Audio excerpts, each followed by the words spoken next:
భారత్ తన ఆయుధ శక్తిలో మరో కీలక ముందడుగు వేసింది. తొలిసారి రైలుపై నుంచి బాలిస్టిక్ క్షిపణి ప్రయోగించే సామర్థ్యాన్ని పరీక్షించింది. ఈ విషయాన్ని డిఆర్డీఓ రక్షణ మంత్రి రాజ్నాథ్ సింగ్ ప్రకటించారు. అణు సామర్థ్యం ఉన్న అగ్ని ప్రైమ్ క్షిపణిని రైలు ఆధారిత మొబైల్ లాంచింగ్ వ్యవస్థ నుంచి తొలిసారిగా ప్రయోగించారని రాజ్నాథ్ తెలిపారు. అతి తక్కువ సమయంలోనే అవసరమైన చోటుకు తరలించి ప్రయోగించేలా రైల్ ఆధారిత మొబైల్ లాంచర్ను అభివృద్ధి చేసినట్లు వెల్లడించారు. రైలు బెస్ట్ మొబైల్ లాంచర్ ద్వారా రైలు నెట్వర్క్ సాయంతో ఎటువంటి ముందస్తు ఏర్పాట్లు లేకుండా దేశంలో ఎక్కడికైనా వేగంగా తరలించి తక్కువ రియాక్షన్ టైంలోనే శత్రువును గమనించకుండా క్షిపణి ప్రయోగం చేయవచ్చని మంత్రి వివరించారు.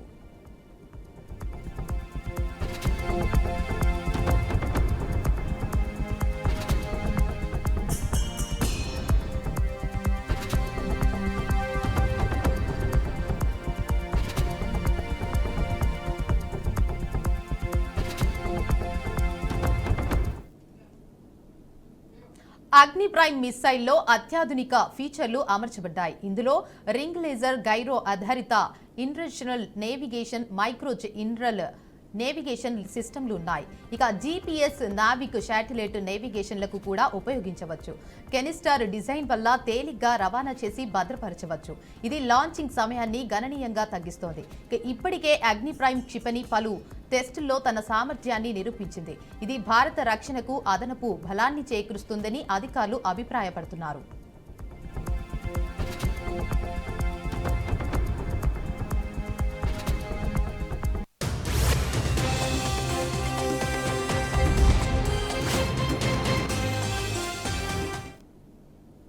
నిర్మల్ జిల్లా కేంద్రంలో వ్యభిచారం ఇసుక మాఫియాపై పోలీసులు ఉక్కుపాదం మోపారు. నిర్మల్లోని ఓ ఇంట్లో వ్యభిచారం నిర్వహిస్తున్న 2 మహిళలతో పాటు ఒక వ్యక్తిని అరెస్ట్ చేశారు. అదేవిధంగా మహారాష్ట్రలోని ధర్మాబాద్ కేంద్రంగా ఇసుక, బియ్యం అక్రమ రవాణా చేస్తున్నట్టు కరుడుగట్టిన స్మగ్లింగ్ షేక్ రఫూఫ్ను కూడా అరెస్టు చేసినట్లు ఎస్పీ చెప్పారు. నిందితుడు కొన్ని రోజులుగా ధర్మాబాద్ కేంద్రంగా చుట్టుపక్కల 6 జిల్లాలకు రేషన్ బియ్యంతో పాటు ఇసుకను అక్రమ రవాణా చేస్తున్నట్టు గుర్తించామని ఎస్పీ జానకి తెలిపారు.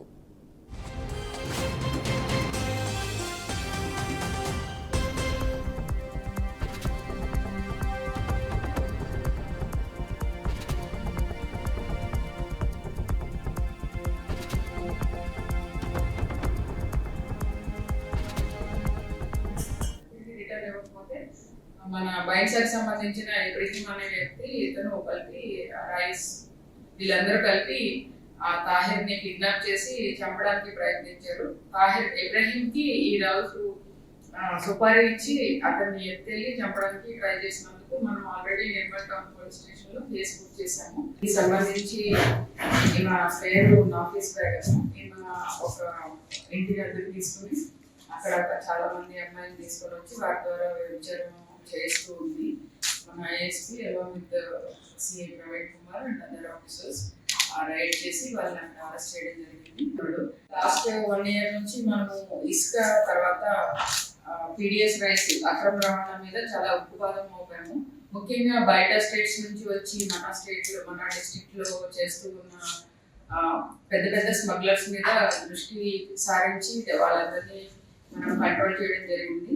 దీనివల్ల చాలా మంది అమాయకమైన మహిళలు ప్రలోభాలకి లోనయ్యి అక్కడికి రావడం జరుగుతుంది. కొంతమందిని బలవంతంగా తీసుకొస్తున్నారు. మాకున్న ఇన్ఫర్మేషన్ ప్రకారం కొంతమంది మైనర్స్ కూడా బలవంతంగా తీసుకొచ్చారని చెప్తూ ఉన్నారు. దాని మీద కూడా దర్యాప్తు చేస్తున్నారు. పీడిఎస్ స్మగ్లర్ ఉన్నాడు, అతను హయత్ నగర్ పోలీస్ స్టేషన్ పరిధిలో విద్యార్థి ఆత్మహత్య కలకలం రేపింది.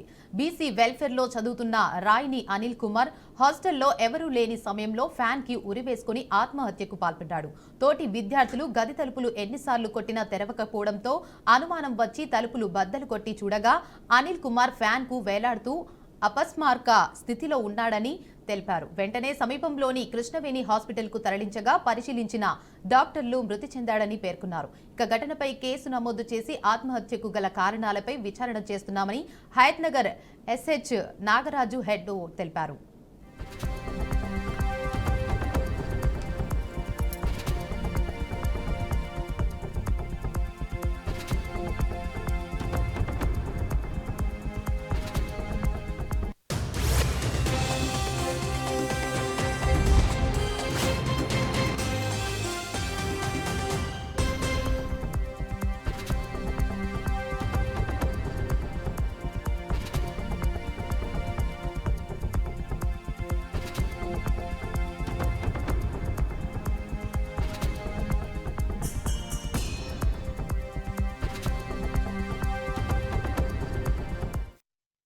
ఆపరేషన్ సింధూర్లో భాగంగా భారత ప్రభుత్వం అక్రమ వలసదారులపై ఉక్కుపాదం మోపుతోంది.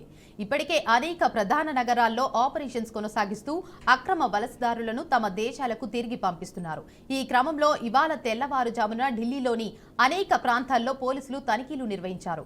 ఇందులో 25 బంగ్లాదేశీ వాసులు ఇల్లీగల్ గా నివసిస్తున్నారని గుర్తించి వారిని అరెస్ట్ చేశారు. సౌత్ ఈస్ట్ జిల్లాకు సంబంధించిన అదనపు deputy police commissioner Aishwarya Sharma తెలిపారు.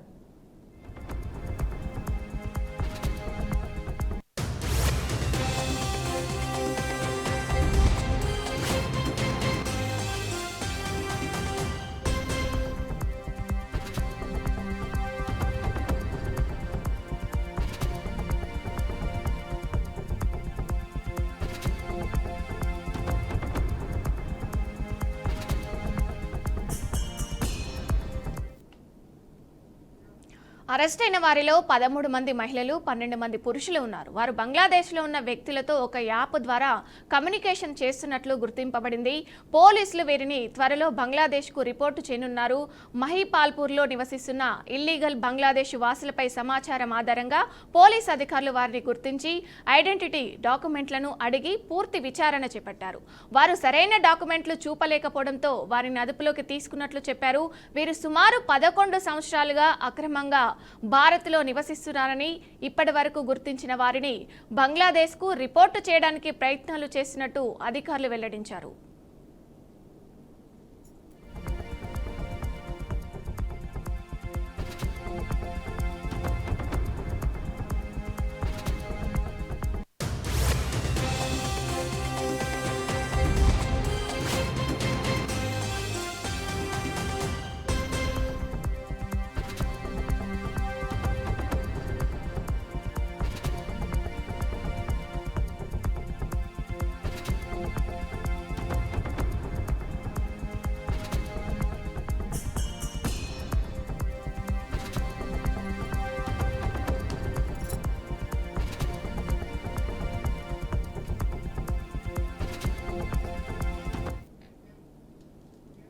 ఏపీ అసెంబ్లీ నడుస్తుంది. ఇప్పుడు ఆ లైవ్ చూద్దాం. కార్యకర్తలుగా, నాయకులుగా మేము చేయాల్సిన పని కాదు. ఇది గుర్తుపెట్టుకోవాల్సిన అవసరం ఉందన్న సంగతి కూడా నేను మీ ద్వారా తెలియజేస్తూ, ఇటువంటి పరిస్థితులు పునరావృతం కాకుండా భవిష్యత్తులో ఇటువంటి ప్రకటనలు చేసిన వారిపై సూసెస్ ఉన్నట్లు ఉండకుండా సోషల్ మీడియాలో ఈరోజు కూడా అనుచితమైన పోస్టులు పెట్టే వారిపై కఠినంగా వ్యవహరించాల్సిన అవసరం ఉందని చెప్పి కూడా మేము ఒకసారి తెలియజేసుకుంటే, అధ్యక్ష, ఒక ప్రజాస్వామ్యాన్ని నెలకొల్పే దాంట్లో ముఖ్యమంత్రి గారు పనిచేస్తున్న తీరుకి నేను కృతజ్ఞతలు తెలియజేసుకుంటూ, మీ ద్వారా కూడా ఒకసారి పోలీసు ఉన్నతాధికారులందరూ కూడా విజ్ఞప్తి చేస్తా ఉన్నాను, అధ్యక్ష. జిల్లాల్లో ఎక్కడెక్కడ ఇంకా శాంతి భద్రతలకు విఘాతం కలిగించే శక్తులు ఉన్నారు, వాళ్ళందరినీ కూడా లిస్ట్ అవుట్ చేసి వాళ్ళని కఠినంగా వాళ్ళ మీద చర్యలు తీసుకోవాలని చెప్పి కూడా నేను తెలియజేసుకుంటూ, ఈ విధంగా అభివృద్ధి పదంలో ముందుకు తీసుకెళ్తున్న ఈ ప్రభుత్వానికి ముఖ్యంగా మీ ద్వారా, ఎందుకంటే మీరు ఒక ఉన్నతమైన విలువలు కలిగిన ప్రజాస్వామ్యవాది, ఈరోజు మీ స్పీకర్ స్థానాలు ఉన్నారు. మాకు చాలా సంతోషం. 30 సంవత్సరాలుగా మీతో మాకు అనుబంధం ఉంది కాబట్టి మీ నాయకత్వంలో ఈ చట్టసభ విలువలు పెరిగే విధంగా కూడా ఉండాలని చెప్పి కూడా నేను కోరుకుంటూ, ఈ అవకాశం వచ్చిన మీకు ధన్యవాదాలు తెలియజేసుకుంటూ సెలవు తీసుకుంటున్నా, అధ్యక్ష. నమస్కారం.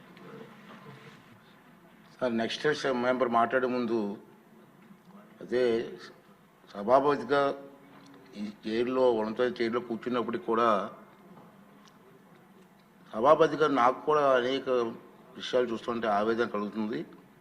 ఎన్ని విషయాలు చెప్పాలనేటువంటి విషయం అనుకుంటున్నాను నేను. మనం చూస్తున్నాం రోజు టీవీలో కానీ సోషల్ మీడియాలో కానీ వాళ్ళు ప్రెస్ మీట్లో కానీ ఆ మాట్లాడే తీరు ఏమిటండి అర్థం కాదు. మళ్ళీ మేము వస్తాం, లేక పేకలు కోసేస్తాం.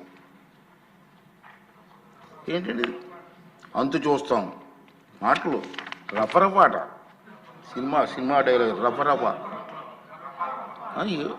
ఏంటి నాకు అర్థం కావట్లేదు. ఒక రాజకీయ పార్టీ ప్రజాస్వామ్యం మీద గౌరవం ఉన్న వాళ్ళు ఎవరు కూడా ఈ విధంగా మాట్లాడరండి. ఉంటే రాజకీయాల్లో రామారావు గారి దగ్గరికి మేము రాజకీయాల్లో ఉన్నాం.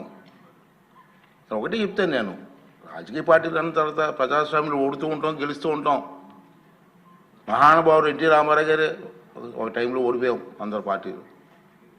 కానీ ఇప్పుడైనా మాట్లాడి ఇందిరాగాంధీ ఓడిపోలేదండి మహానాయకురాలు. అంటే ఓడిపోతే రఫరఫా ఏంటి నాకు అర్థం. ఇవన్నీ కూడా ప్రజాస్వామ్యం ప్రజలు కూడా ఖండించవలసిన అవసరం ఉందని చెప్పి ఈ వేదిక ద్వారా మనం చేయాలన్న ఉద్దేశం. మీరు చూశారు ఇవాళ